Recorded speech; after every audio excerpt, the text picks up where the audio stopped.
Hey guys, welcome back to Vertical Momentum. I am your host, Richard Kaufman, also known as the Comeback Coach. Guys, this is going to be a fun episode talking about things that I love: coffee, pizza, mindset, entrepreneurship. I love every single topic we're going to be talking, and I'm so grateful for my brother for being able to hop on. First, I want to thank our sponsors. As you guys know, I wrote a book about 2 years ago. It just hit #1 for the second time on Amazon. It's called A Hero's Journey from Darkness to Light.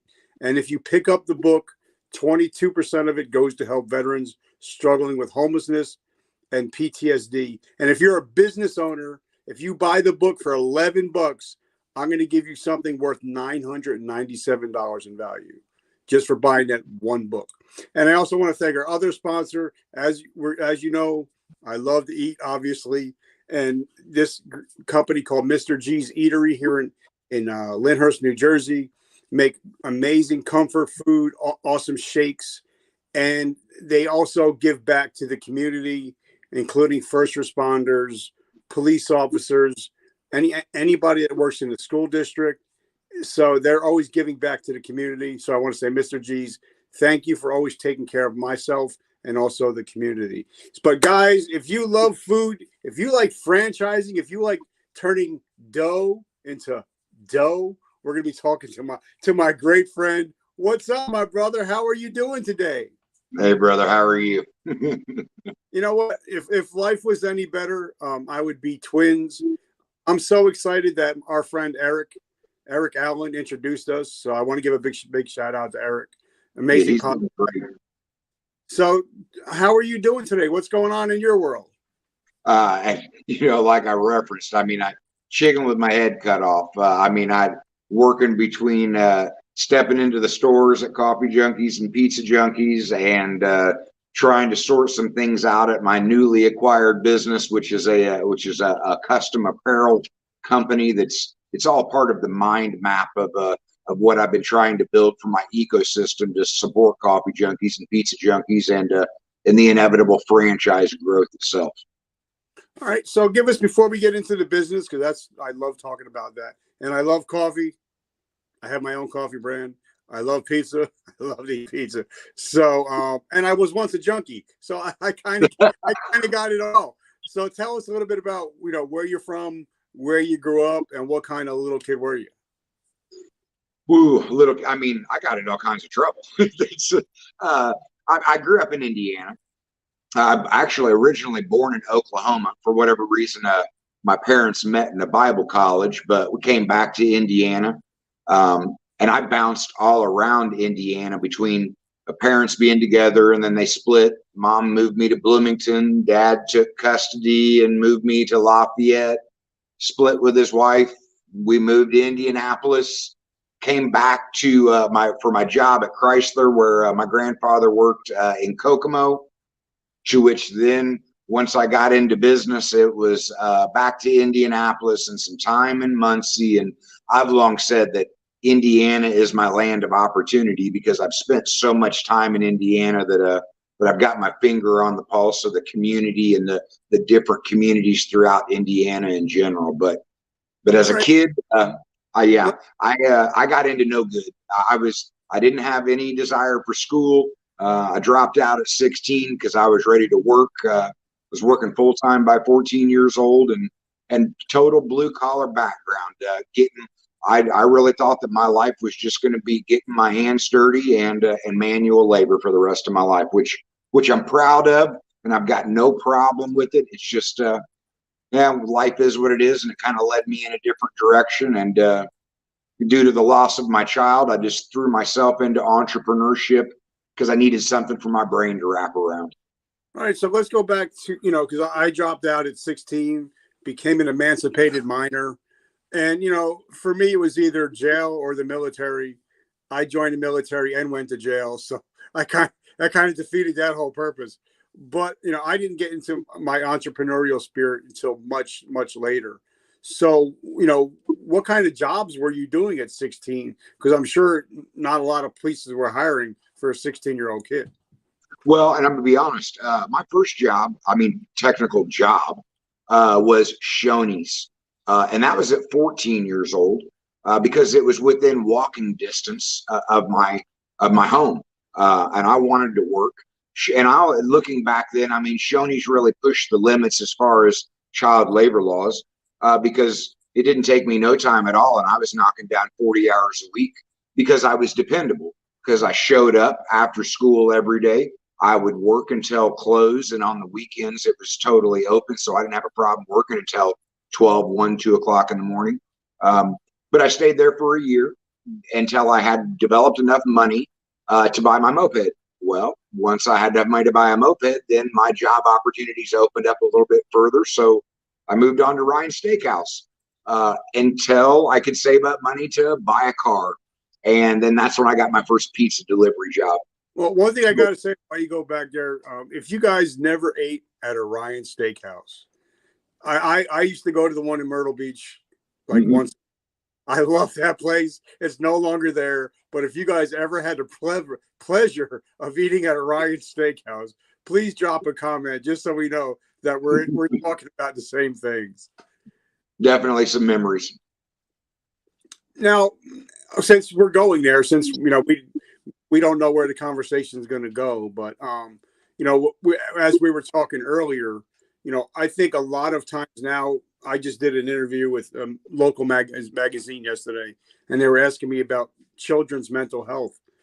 And I think a lot of it is now sitting on a computer, sitting on a screen and not going out, doing things, talking to people, hanging out, working, because, and I think if you're keeping yourself busy, you're not going to experience as many of the highs and the lows.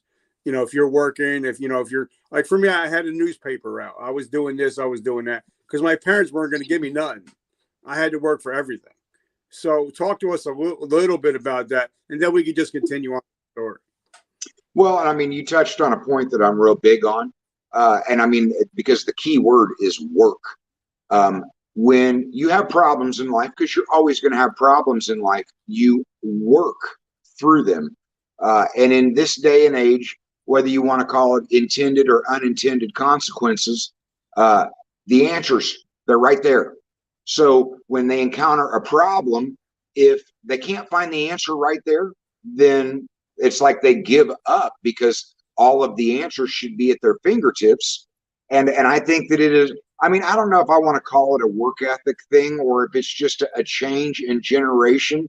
But there is something to be said for the mental fortitude gained in working, in going out and working. And as you encounter problems, you don't stop working because the work is what allows you to work through your problems. And I think that that's a big piece of this generation that's been lost, that there's a lot of screaming about, well, if you're not going to be paid $1 million to work, then you shouldn't work. But I mean, there is a certain mental skill developed just in the effect of literally working. And as younger years, a lot of that is, yeah, use your brain, use some common sense, but it's literally in physical labor and getting out there and working and understanding systems and processes and executing off of other people's guidance and leadership, and then understanding those the ebbs and flows of encountering problems and working through them. And again, it's just work. And I think that that's one of the, like, my father, he was a dreamer, but what he instilled in me was that work ethic. And that's why I didn't have a problem working full time at 14, because my father worked 2 and 3 jobs to provide for me and my sister. He was never afraid to work and put in the hours to live up to his responsibilities that he knew he created in life. And that was never lost on me. I am not the smartest guy in the world, but I will outwork you because I have an extreme work ethic, and I'm not afraid to get my hands dirty, and I'm not afraid to learn. So it's, I look at my father, and I've told him many times in the last several years how grateful I am for the work ethic that he gave me, because I mean, I've encountered those struggles just like everybody else in the world, and I've been able to successfully work through them. because I was never afraid of putting in the work. You know, and my father just passed on Valentine's Day. But, you know, for my father, came over on the boat from Italy, didn't speak the language, worked 6 days a week, you know, for his whole life. And then he got to enjoy his life. And so, but I realized that, you know, you can have anything you want, you know, if you work hard enough. And I still believe that. And, you know, and I think once you stop learning is you start dying. You know, the mind is just like any other muscle. If you don't use it, it atrophies. Like, you know, I'm here. I started my podcast at 50. Now it's 3 years old, and I'm just learning. I'm taking another class on SEO, search engine optimization. You know, but I'm a 53-year-old guy. But if you stop learning, you know, you're dying. And I think, you know, people at our age, you know, we start thinking, well, you know, it's our life is half over. But, you know, a lot of people don't realize that, you know, the 50 is the new 60 is the new 70. You know what I mean? Yep. And the thing is I'm gonna be honest. Like I was just having that conversation today that I mean, I put almost 14 years in at Chrysler, and I got to the point where I had 90% of the group under me in seniority. I mean, I had a gravy train, and I walked away from that. And about the time that I got that same 13 or 14 years in with my business, I realized that I had achieved the same thing, that I was like, for the first time, I didn't have a pressing emergency to figure out and wrap my brain around it. I was almost kind of lost. And then one of my business partners was like, don't worry, you'll figure it out. And what I'm getting at is that in the last couple of years, my learning has accelerated, and I couldn't be happier. I am reading more books now than I ever have at any other time in my life. I am building positive daily habits to keep me in a good mindset. I mean, I am more mentally and physically healthy now than at any other time in my life by actively stacking on good habits and building good regimen into my life that is putting me on a path for continued learning. And every time that I double down on the learning, life is better, business grows faster, I figure things out more quickly, and then I find new things that put me on new tracks of learning in general. You know, me too. I lost my vision about 3 years ago, and I'm just starting to get it back. So I got Audible instead. So when I do my hour and a half walking, I'm listening to books. So I just got done with a book called by my friend James Clear, Atomic Habits. Yep. You know, I mean, and how do you stack your wins? You know, then there's a book out there called Embrace the Suck by John McCaskill, Navy SEAL commander. You know, it's your habits that will, like John McCaskill talked about. It's what you do before you go to bed, and what you do when you wake up in the morning is what creates your day. Yep. And if either of those systems are screwed up, then you're going to have a screwed up day. And I'm not going to deny that I've long had an end of the day routine where my brain is replaying the entire day because I'm looking for mistakes in the interactions that I made with people to know what I need to be circling back to. But over the last several years, I developed a great habit of I wake up and I drink my 3 cups of coffee and I read in that time. But when I very first found my way into that habit, 3 cups of coffee, I was reading 10 to 20 pages. As the habit continued to ingrain in me, that's moved to 20 to 40 pages. And then you referred to Audible. One of the last books that I've read, he started with a pro tip: listen to Audible while you're reading the book. It doubles your comprehension. It keeps your brain focused on moving through the actual book itself. And I mean, and honestly, when he wrote it, it was a sales tactic because basically I had to buy the guy's book twice, which I kind of commended him for injecting that into his book. So in essence, he got $50 out of me to read the book, but that's not what got me. In my 3 cups of coffee, I started running through 120 pages and my comprehension doubled. Yeah. And I'm like, I am about absorbing information. So I started at 10 to 20 pages, then through the love of it, progressed to 20 to 40. And I'm like, okay, I'm at a book a week. Now I am at 2, 3, sometimes 4 books a week.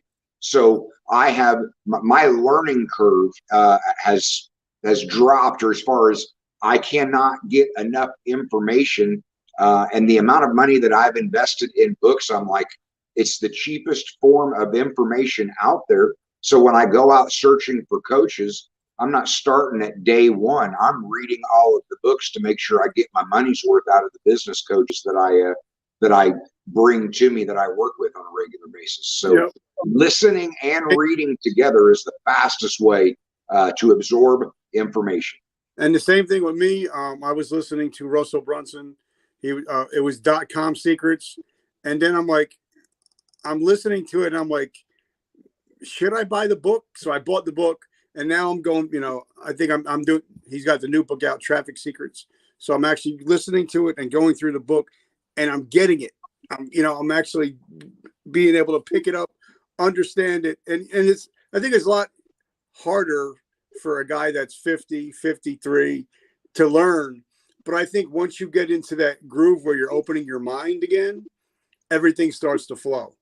Yeah. And I think, I drink coffee every day.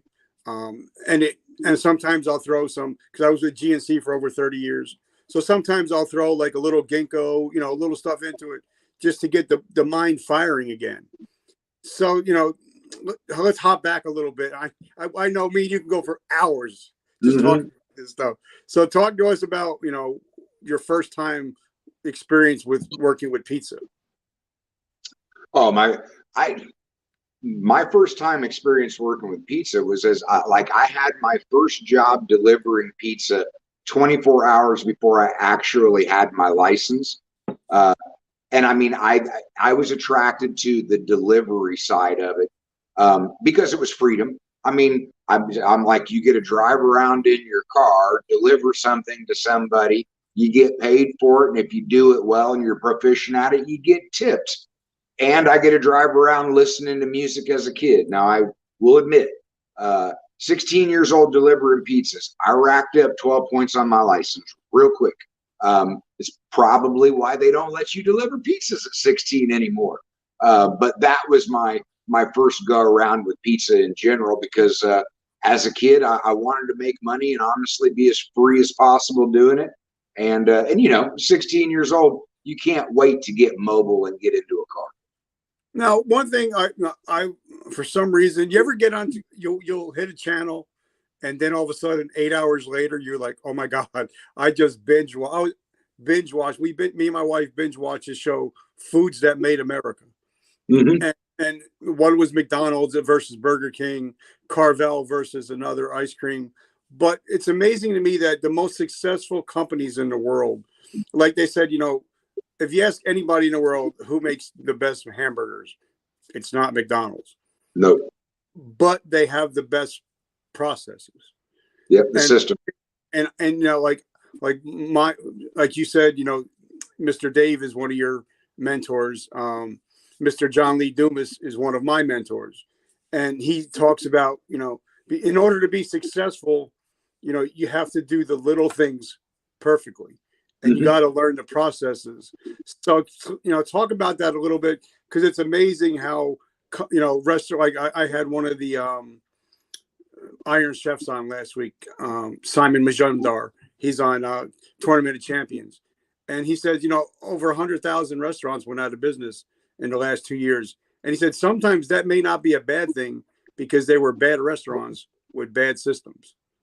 And that's the thing, is that, and maybe people don't decode it well. When you hear people saying that the problem is you're working in your business, not on your business, they're referring to those systems. Because when you are in your business, you are just in there working and you're doing it yourself, instead of working on the systems and the processes and the trainings to get other people to duplicate the result that you're looking for on a consistent basis. And I'm gonna be honest, I went through that same transformation myself. And yes, what the reason I've long been fascinated by McDonald's, because they built $1 billion business on 16-year-olds. Like, their systems and their processes are world renowned. Taco Bell came and observed their systems, and that's how they developed their own in group. And when I got out of my own way and spent legitimate time just focusing on systems and processes to develop consistency, my business started to grow. And too many small businesses, they can't take their hands off of it because they don't realize if you would stop working in it and start working on those systems and processes, you got into business because you probably wanted to experience some level of freedom. But when you get into it, you actually become a prisoner of your own jail. When you step away and start working on it, then that's where the freedom comes from, because all business, it survives, maintains, and grows off of consistency. You develop an expectation with the customer, and as long as you hit that expectation, they come back. When I got out of my own way and stopped being my own worst enemy and really focused on building those systems, building those training protocols, my business exploded because I got out of their way and I let them do the work. And I started taking that 30,000 foot view and zooming in to the little details, but I didn't get involved in the little details. I got involved in writing the systems and the processes for how to duplicate those little details. And that is, all successful business is built on systems. And the person that created the business is generally the person that's going to write those systems. I mean, unless you're a big business, because if you want somebody to come in from the outside, they're going to charge you $25, $50, $100,000, and they'll come write your systems for you. But that's just not feasible for small business. The owner is the one capable of writing those systems and implementing them, and then slowly moving into a managerial role, and then slowly moving into a coaching role. And that's how you sustain and obtain that freedom you're looking for in small business. But most of them just can't get out of their own way. They just continue to work in it, and they continue to grind in it. And I have, like, my heart goes out to them because I remember being there, and I just got tired of beating my head against the wall. And I was like, there's got to be a better way. And that's when I started searching that information. And I go, like, one of the books that I hate to read because it reads like a brick, E-Myth, the E-Myth Revisited. But it is the foundation for how you go about writing systems for a business. And it is, like I said, it's a horrible read and it's a long read, but it's the foundation for how you systematize and gain that freedom that you're looking for. Now, I'm just started a new book because I just finished one. So I started a new one, finished one the same day. It's about story brand, how to build a story brand. And it talks about how, so many people, 92% of businesses fail is because they want to create a new system. And instead of a lot of times, like I was told by my mentor, to look at the top 10 podcasts that I like, that I enjoy, learn from them, learn their systems, don't bite off of them, but try to learn and try to, perfect the systems that they're used. There's a reason why, JLD has 1 million downloads a month, and they say that success leaves clues, so I think so. Instead of, you start a company, you're investing hundreds of thousands of dollars into reinventing the wheel, when just make a better wheel. Well, no, and you're exactly right, because I realized a long time ago, straight up, Starbucks built a system and a process, and they put billions of dollars of research into it. So I took my understanding of the food and beverage industry, I took my understanding of mass manufacturing, and then I researched Starbucks and the systems that they developed. And then I took all of that understanding and started building my own systems off the base model of other successful businesses in general. Because if they've done that research and they're doing it that way, then there's money to back that there's a good reason they're doing it that way. So you don't have to try and reinvent the wheel, but it's about like a base wheel that you dress it out to fit what you're trying to do. And then inevitably, it's about consistency. And I'm just a big believer that squeaky wheel gets the grease. You want to know what system you need to be working on? Where's your bottleneck? Start working on a system to open up that bottleneck. And then once you open it up, there's another squeaky wheel that's going to squeak, and that's going to tell you where your next bottleneck is. Then you're going to start running through all of your systems and tearing them down and rebuilding them. And then you're going to get to the end of the year and be like, I've built new systems. Great. Continue to look for the squeaky wheel and tear it down and rebuild it all over again. And you will continually be working on your bottlenecks and opening it up to where you have limitless potential to grow, because you're spending all of your manpower, your brain power, your time working on systems in general, not working inside of the business itself. That the consistency is huge. I have a rather crude analogy that you can sell dog crap if you want to, because there'll be a customer base for it. As long as it's consistent dog crap, whatever you want to sell, it just has to be a consistent product, because there is a customer base, there's a market for virtually everything out there. But once you develop an expectation, you've got to meet that expectation every single time you transact with the customer you develop that expectation with. Yep, and like you're talking about is finding the bottleneck. Like for instance, a couple months ago, my friend Russell Brunson, we put together a funnel for me, and he told me you got to build your own funnel. So we built the funnel, and there's certain parts that's very strong, and then certain parts that's weak. So I had to tweak it, and then you're just retweaking and retweaking. So you're trying, like you said, you're trying to find the bottlenecks, figure out where the problem is. Because a lot of people, like for me, I know I'm a great interviewer. I'm a great relationship builder. Graphics, I suck. SEO, I suck.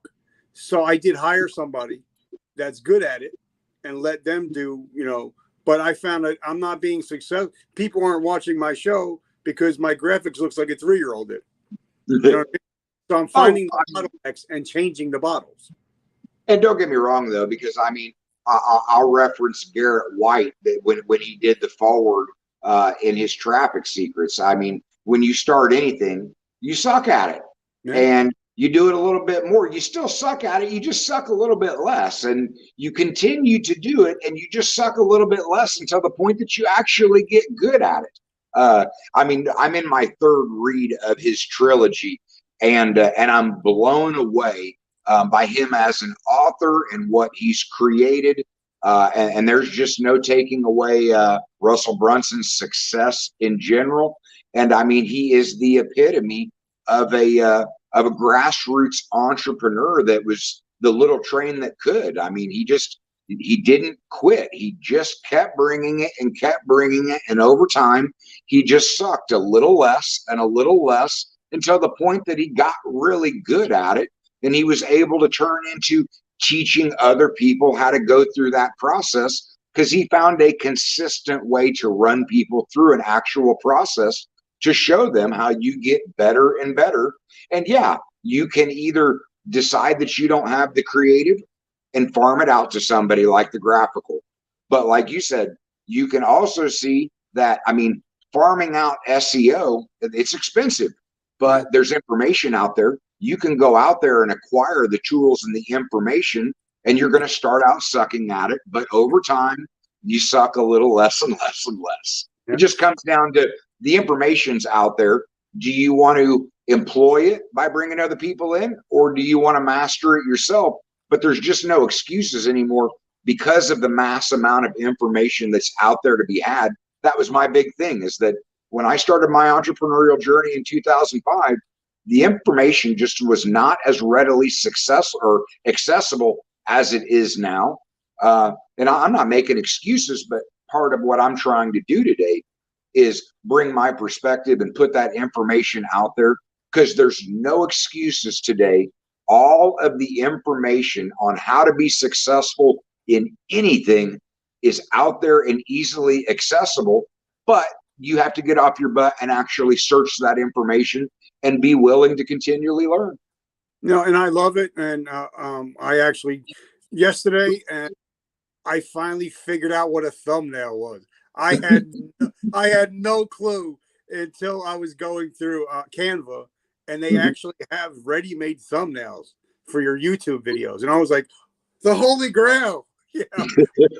But I was like, wow, I could start doing that. And then I was like, I went to somebody on Fiverr, and I was like, listen, I'll pay you a certain amount of money. Show me give me a PDF on what I need to put in my YouTube videos. And they sent it to me. So now I'm working on that. But like I said, you said you have to put in the work. It's not going to just be there. Now, I have a question, because a lot of the people that listen to our shows, they're veterans, first responders.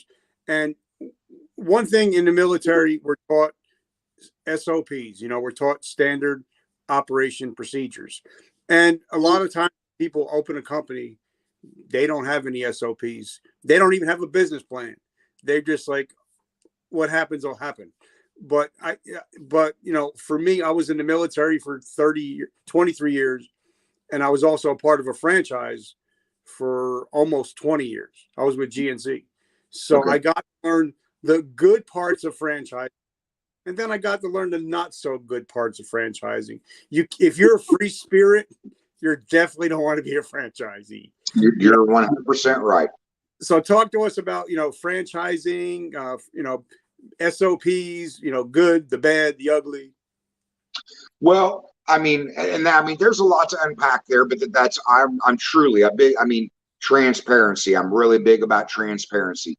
I am a personal, by and large, full-blown entrepreneurship is not right for the majority of people. And I'm saying that to be honest, because the amount of pressure that it takes, that you have to go through to build something from nothing, it's a 1%er.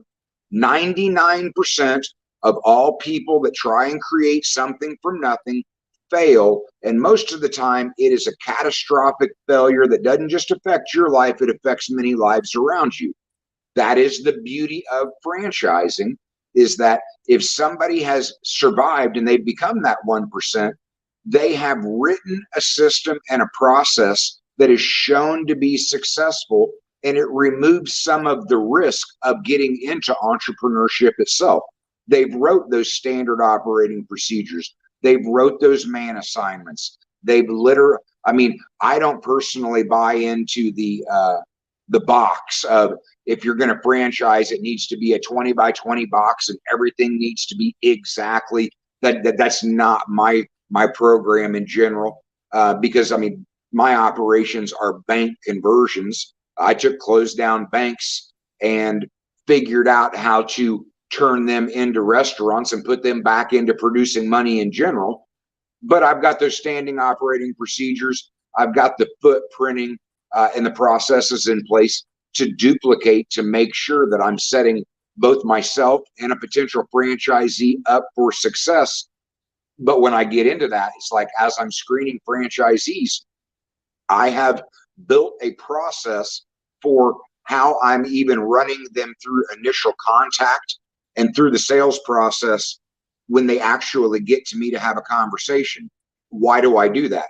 Because I don't want somebody that wants to reinvent the wheel. We are going to be partners in franchising, and I need to know that I have somebody that wants to follow a proven process and not try and reinvent a wheel that I have built that I know actually works.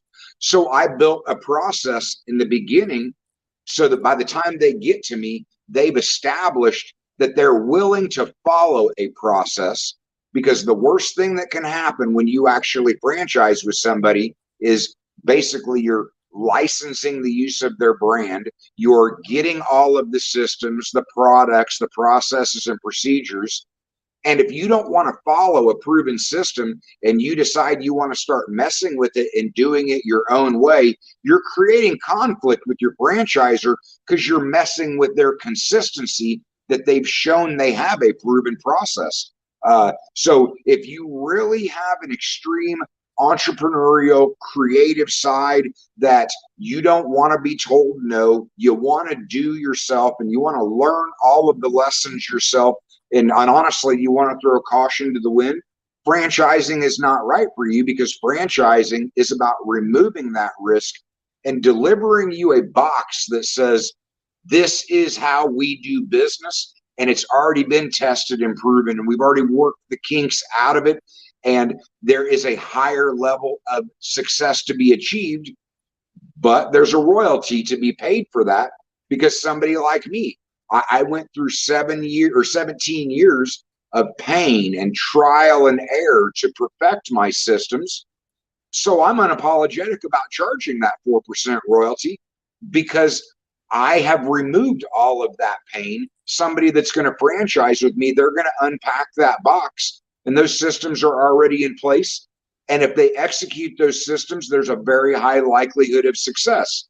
If they decide they want to reinvent the wheel, now they're jeopardizing my consistency that I've built into it. And then you have strain in that relationship. And then if that's the situation, the relationship just goes south, and then nothing good comes from that. You, about like any type of relationship, the more structure you have at the beginning of it, and the more everybody stays in their lane, the higher likelihood there is of success and growth. So from your experience, what positives have you seen that people have come from either the military or, police departments, fire departments, with people with proven structure and systems? We're usually always early. We don't usually leave late. We're always usually, have our ducks in a row. So what are some of the positives that you've seen for veterans in the franchise system? Well, and I have a tremendous amount of respect for veterans. Like freedom is not free. There's a price paid, and it was paid by veterans. So automatically that respect is there. Then I read a book called Extreme Ownership. And I loved this book so much, I mandated all of my leadership had to read this book. And then you get into what the structure is of the military, and then obviously the highest structure, getting into the SEALs and the Green Beret. And the simple fact is, those people have been acclimated to executing a system. They have been acclimated to appreciate that structure. So I'm looking at that going, those are the people that I very much want to work with, because those are base principles that turn into habits of executing something well. And I have something that I believe is worth executing well. And the people that have enlisted in the military, those are the people that they have put themselves in that position, and they've been a product of coming out the other side. And they can look back and see the value of the process that they enlisted to go through. So they have a general semblance of what it takes to unpack a system and execute the system, rather than trying to overthink it and reinventing the wheel itself. Okay, now I have a question, because I'm a big fan of Mr. Dave. I call him Mr. Dave out of respect. Anybody that has changed my life, like I call him, Tony Roberts, Mr. Tony. So talk about a little bit. I love when people brag on people that have changed their lives. So brag a little bit on Mr. Dave for a couple of seconds. Okay, and then I will.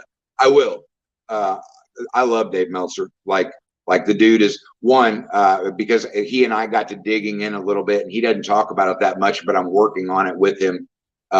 He has he came up with a thing called the Ferocious Buddha, and his tagline is "Be kind to your future self."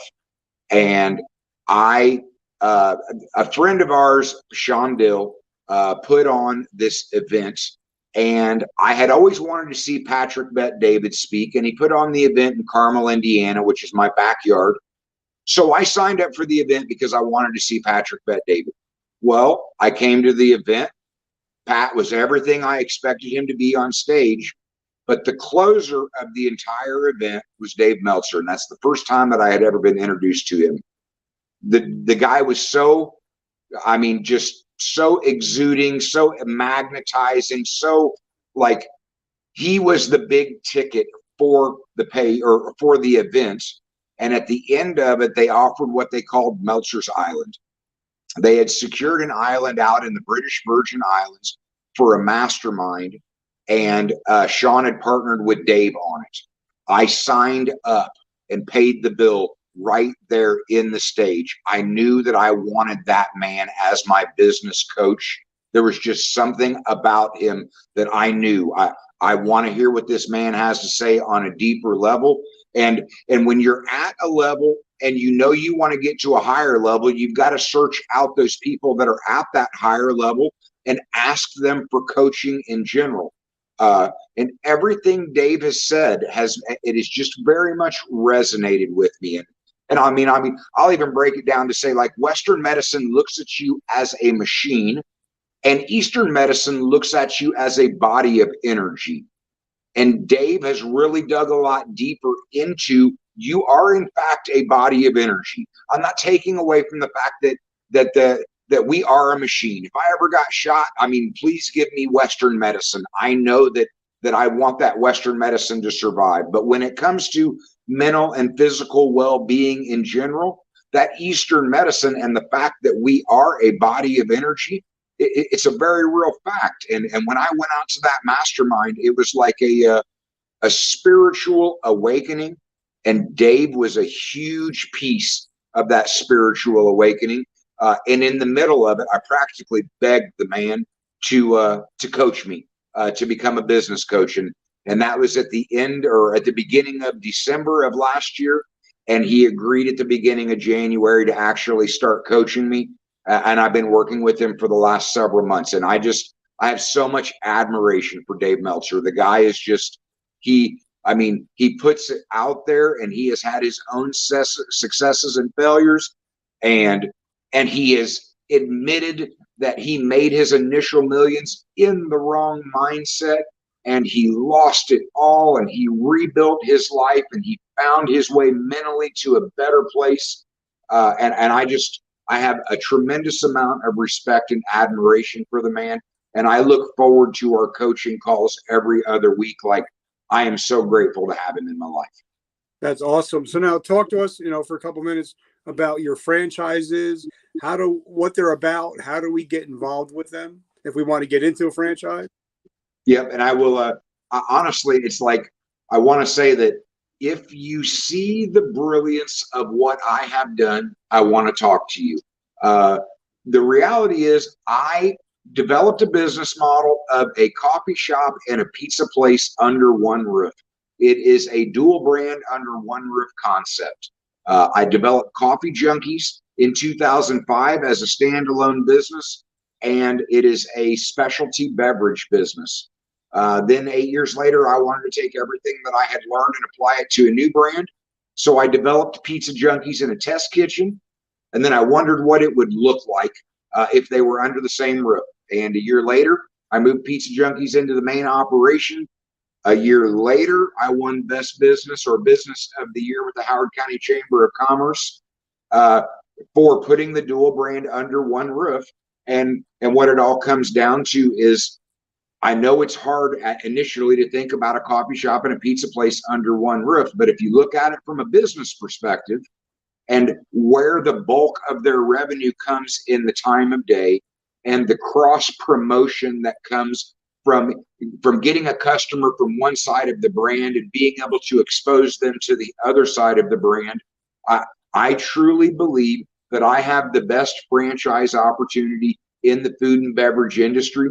Because they both operate as standalone businesses. You can go to coffeejunkies.com and check out their menu. You can go to pizzajunkies.com and check out their menu. And both of them are just innovation inside of their individual industries. the originality comes with the combined product, because I know of nobody else that was crazy enough to try and put a coffee shop and a pizza place under one roof, much less figure out the systems and the processes to make them work well and actually function well with each other. And if I've done anything original, that's where the originality comes from, because I was willing to test putting them under one roof and figuring out the workflow and how they worked with each other. You know, and one thing like I said, I was with GNC for 30 years. I'm a big energy drink guy. I love energy drinks.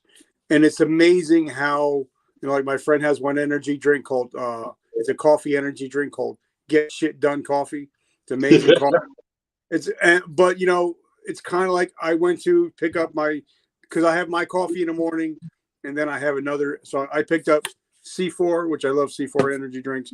But now I look next to it and Starbucks has their own triple coffee energy drink out.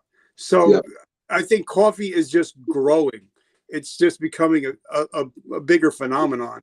And if I can go grab a slice of pizza and instead of getting a Pepsi, if I can get an energy drink that has coffee in it, I'm in. Well, and I mean, towards that, you say Pepsi. I flat tell my customers, I refuse to be loyal to either Coke or Pepsi. I offer them both as fountains. So I'm running like 16 different fountain drink heads because I refuse to be loyal to either one of them. I'm loyal to my customers. And then we've got 40 different syrup flavors that we can add to any of our fountain drinks or our teas or our smoothies or our coffees or our lemon shake-ups. But in the beginning, I got into Coffee Junkies knowing that I couldn't compete with Howard Schultz's third space concept. I didn't have $500,000 to open up an operation. I got into business to get into caffeine distribution. My two biggest, most potent coffee drinks are the White Lightning Latte and the Jumpstart Mocha. The White Lightning Latte is a 6-shot vanilla latte, and the Jumpstart is a 6-shot white chocolate mocha. And it's like 6 cups of caffeine in one 20-ounce cup. So I've seen Starbucks try and amp up their stuff a little bit, and I have nothing bad to say about Starbucks. I've researched them. I have a ton of respect for Howard Schultz and what he accomplished with them. But when it comes to caffeine distribution, when it comes to the most punch in a cup, like my lattes and mochas, the 20-ounce is a standard 4 shots. And then when you go to the White Lightning or Jumpstart, I'm jumping up to 6 shots. And I had a buddy of mine that we called him 8-shot Dave because 6 wasn't enough. He wanted 8 shots in his cappuccino. But that's why I got into the business. I was fascinated. I live off house coffee, but I was fascinated by the specialty espresso business and all the customizing ways that you were able to make espresso. But I mean, I've got some cool drinks like the chocolate covered cherry latte that you would swear you were biting into a chocolate covered cherry, but it has no chocolate and no cherry in it. We as baristas have went out of our way to combine different syrup flavors to come up with concoctions to create our own specialty beverages, because I saw Starbucks creating their own language, and very quickly I was like, yep, you can play at this game. So 80% of what I sell on the coffee side, it's all my specialty branded beverages. And the same thing with Pizza Junkies. 80% of my menu are specialty branded creations that are original creations, most of which I've came up with that are a combination of 4, 5, or 6 toppings. And then I've come up with a cool way to brand the pizza itself so that you can just call in and say, I want the Ricky Bobby, which just happens to be 4 meats, 2 cheeses, and 2 different sauces. And it's not my personal favorite, but it's one of our best sellers. People fell in love with it, but they don't worry about it. I tell them what the topping combination is, and it's branded the Ricky Bobby. And we sell a ton of them where they don't get into thinking about what toppings they want. They just call in and they know they want the Ricky Bobby or the Pepperoni Mania or any one of the number of, we got over 20 plus specialty creations pizzas. And trust me, you go to the website and check out coffeejunkies.com or pizzajunkies.com. and you'll be blown away by the specialties that we've invented. Well, that was just the last question I had to ask was, how do we find you? How do we support your mission? And if somebody wants to get involved and maybe become a franchisee, how do we get in touch with you? Well, as far as myself, and I mean, the only thing I point out is the way my name is spelled. But generally on most social media platforms, you can find me at Jasan Julius. It's Jason with 2 A's. But coffeejunkies.com, pizzajunkies.com. Junkies is Junkiez. And I do have a full-blown website for the franchising, but generally you can find that by actually clicking on the franchise tab on the customer-facing sites, because I'm a big believer in check out our menu, take a look at our main pages themselves. But I'm all of the businesses very active on social media, whether it's Facebook, Instagram, TikTok. Generally speaking, myself and all of the brands themselves, all pretty active on social media, and we can be found out there. All right, brother. So, guys, definitely check out his websites. I'm so proud to call him friend. If Eric Allen, if you guys don't know Eric, make sure you get in touch with Eric. If you guys don't know Dave Meltzer, make sure you watch all his stuff. He's got some amazing things going on. Brother, I just want to say thank you so much for everything that you've done today. And thank you for your friendship. And hopefully we can build a generational relationship. I want to thank our sponsors, Mr. G's Eatery in Lyndhurst. If you guys love comfort food like I do, check out Mr. G's. And also, if you want to check out a good book about a great comeback story, check out A Hero's Journey from Darkness to Light. It's my life story, but it's at the end. The last 2 chapters are what does depression look like? It's not what you think it looks like. And what does addiction look like? And not what you think it looks like. So it's also a teaching book. And 22% of sales go to help veterans struggling with homelessness and PTSD. So, brother, I just want to say thank you. Have an amazing week. You as well, man. I thank you. I appreciate this so much. Thank you for letting me come on and tell my story. I love it. And guys, remember, vertical momentum, the only way to go is but up. I'll catch you guys tomorrow.